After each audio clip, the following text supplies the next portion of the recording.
Se você não for cuidadoso, os jornais vão acabar te fazendo odiar as pessoas que estão sendo oprimidas e adorar as pessoas que estão levando a cabo a opressão.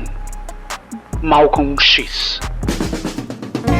Eu acho que a arte inventa a realidade. Palavras mais bonitas, as que descrevem as coisas fundamentais. Verdades que só a ficção supõe. Invenção é uma coisa que serve para aumentar o mundo. Um amador e faz questão de continuar a ser amador. Verborragia. Filosofia, arte e cultura em Fast Forward.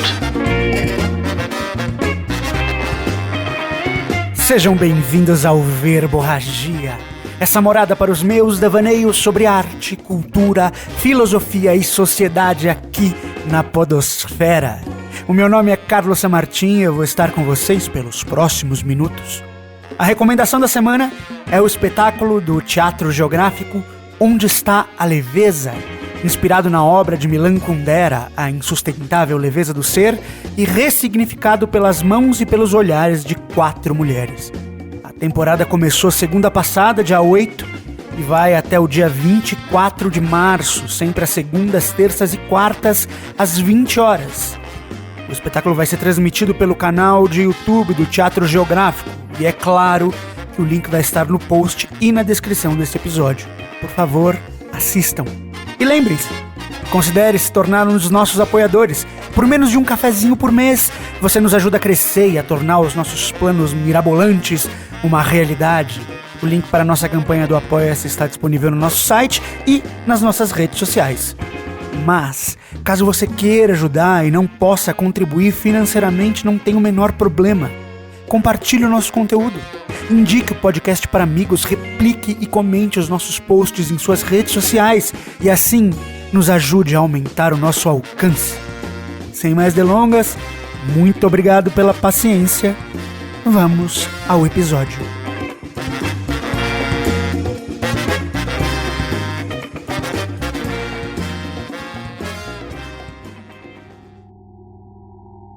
Como cria do final dos anos 80, eu morria de medo do extinto Aqui, Agora.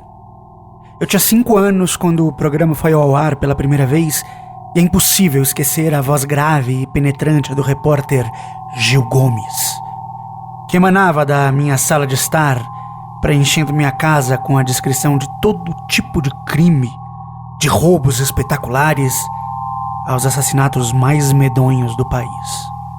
E isso era o suficiente para que a minha mente, sempre fértil, se inundasse com o pior da humanidade ampliado pelo sensacionalismo barato.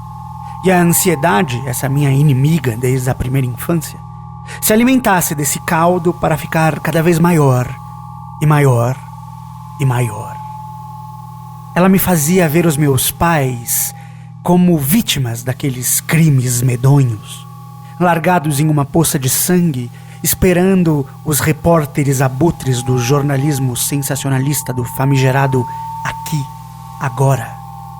Eu lembro com um misto de desespero e vergonha as inúmeras vezes em que eu, ainda muito criança, implorei para que a minha avó me acompanhasse até a esquina da rua de casa para ver meus pais chegarem em segurança.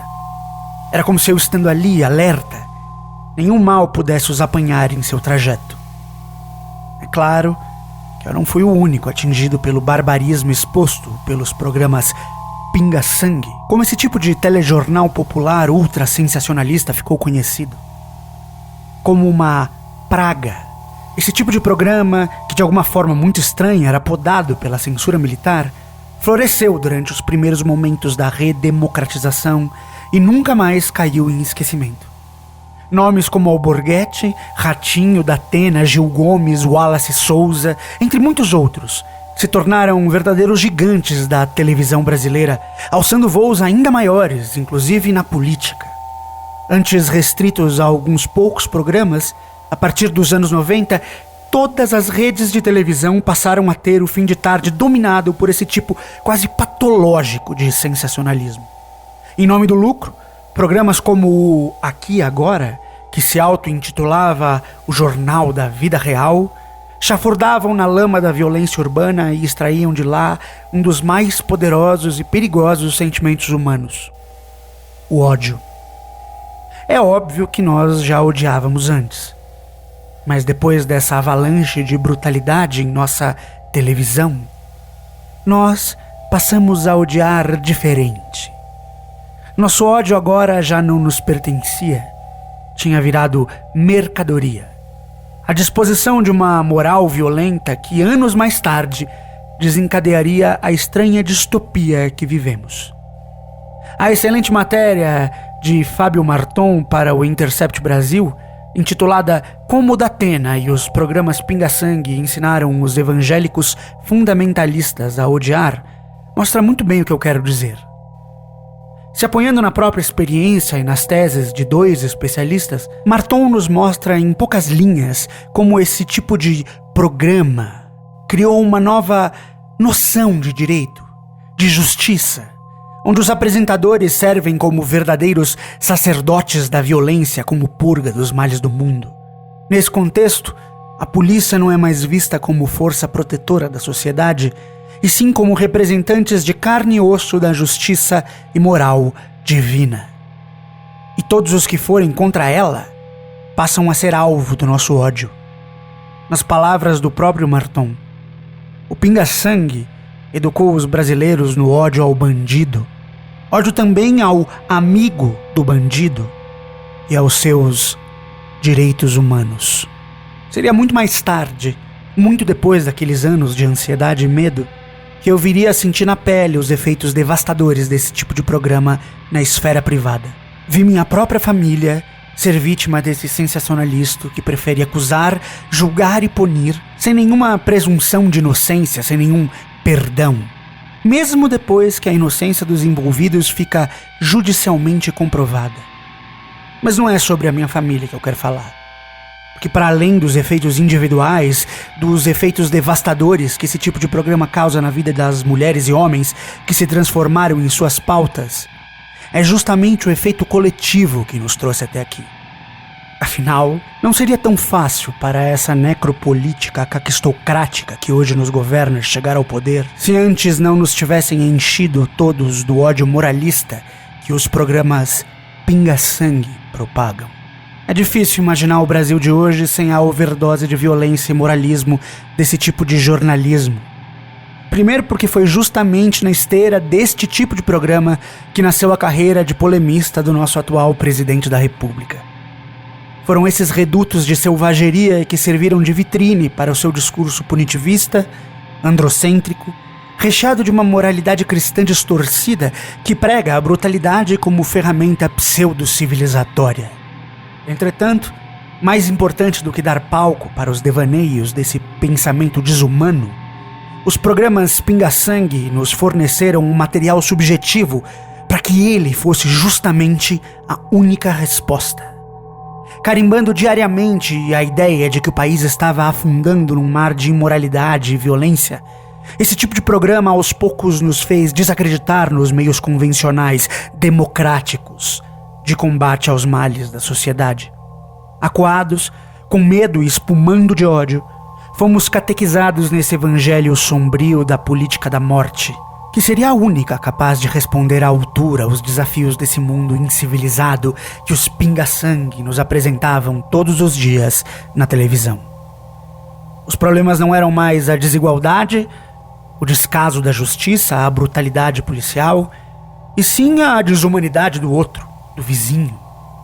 A corrupção não era mais um problema sistêmico, mas sintoma do que doença, fomentado pelos atores endinheirados que se aproveitavam da fragilidade de nossas instituições para comprar cada vez mais privilégios. Não. Os Pinga-Sangue nos disseram que a corrupção era a maldade de uma certa parcela específica da vida pública brasileira que poderia ser curado na bala, sem nenhuma mudança real na nossa tão pouco representativa política. Por fim, como fica claro em uma fala do apresentador Ratinho, em que ele defende que o Brasil adote uma ditadura para se ver livre dos bandidos, o objetivo máximo desses programas e seus apresentadores e patrocinadores é justamente assassinar a democracia, envenenando-a com doses cavalares de ódio e medo. É triste ver que eles venceram. Pelo menos por enquanto. Talvez seja a hora de combater o sensacionalismo. Combater os programas pinga-sangue e enchermos nossas almas com uma sensibilidade nova. Desanestesiar o nosso espírito e devolver a justiça e a ética ao seu pedestal. E por fim, quem sabe, abandonar essa moral bizarra e esse punitivismo odiento. E uma das ferramentas mais poderosas para isso, pelo menos das que eu conheço, é a arte. Então, fiquemos com uma poesia. Hoje, para nos lembrar da função e do desejo daqueles que nos querem acuados de medo, fiquemos com o poema pouco original do medo, de Alexandre O'Neil. Segue.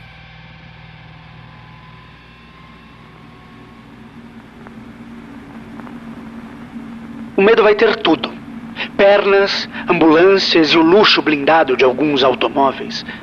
Vai ter os olhos onde ninguém os veja, mãozinhas cautelosas, enredos quase inocentes, ouvidos não só nas paredes, mas também no chão, no teto, no murmúrio dos esgotos e talvez até cautela. Ouvidos nos teus ouvidos. O medo vai ter tudo. Fantasmas na ópera, sessões contínuas de espiritismo, milagres, cortejos, frases corajosas, meninas exemplares, seguras casas de penhor, maliciosas casas de passe, conferências várias, congressos muitos, ótimos empregos, poemas originais e poemas como este. Projetos altamente porcos, heróis. Sim, o medo vai ter heróis. Costureiras reais e irreais, operários, assim. Escriturários, muitos. Intelectuais, o que se sabe. A tua voz, talvez a minha, mas com certeza a deles. Vai ter capitais, países, suspeitas como toda a gente, muitíssimos amigos, beijos, namorados esverdeados, amantes silenciosos, ardentes e angustiados. O medo vai ter tudo, tudo. Penso no que o medo vai ter e tenho medo, que é justamente o que o medo quer.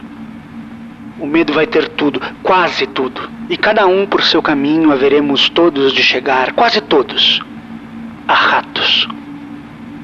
Sim, a ratos. Muito obrigado por ouvir até aqui. Curta e compartilhe para nos ajudar a alcançar um número cada vez maior de pessoas. Mas é claro, só se vocês quiserem. É preciso estar atento e forte, amigos. É preciso se comprometer com o outro, amar o outro. O ódio tem que ser passageiro e, mais do que isso, tem que estar sob nosso controle. Não deixe que seu ódio seja domado pelos moralistas de plantão. Dê ouvidos à arte, à ciência e ao jornalismo comprometido e sério, porque são eles que vão nos manter vivos, informados e sãos. Com amor, até.